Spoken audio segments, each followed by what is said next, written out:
ইসরায়েলের ৫ দফা বিমান হামলার পর ইরানের পারমাণবিক ও সামরিক স্থাপনাগুলোর ওপর ইরানের প্রতিক্রিয়া ছিল দ্রুত এবং অত্যন্ত সহিংস।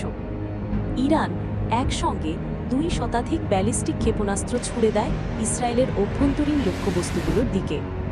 এই ক্ষেপণাস্ত্রগুলো মূলত তেহরান ও কেরমানশা অঞ্চল থেকে ছোড়া হয়, যেখানে কেরমানশা শহর তেল আবিব থেকে মাত্র ১২০০ কিলোমিটার দূরে অবস্থিত, যার মানে হল ক্ষেপণাস্ত্রগুলো দ্রুত পৌঁছতে পারে এবং নির্ভুলভাবে আঘাত করতে সক্ষম।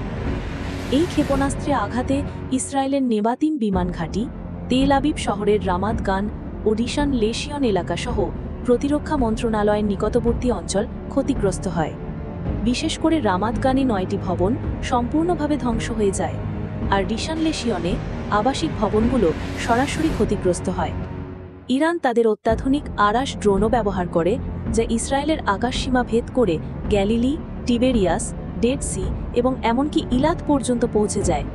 ইরান হুঁশিয়ারি দিয়ে বলেছে, আগামী প্রতিক্রিয়ায় তারা একসঙ্গে ১,০০০ ক্ষেপণাস্ত্র ছুড়তে পারে, যা বর্তমান হামলার ১০ গুণ বেশি। এই হামলার মাধ্যমে ইরান একটি পরিষ্কার বার্তা দিয়েছে, আমরা ইসরায়েলের অভ্যন্তরে গভীরভাবে এবং প্রবলভাবে আঘাত করতে পারি।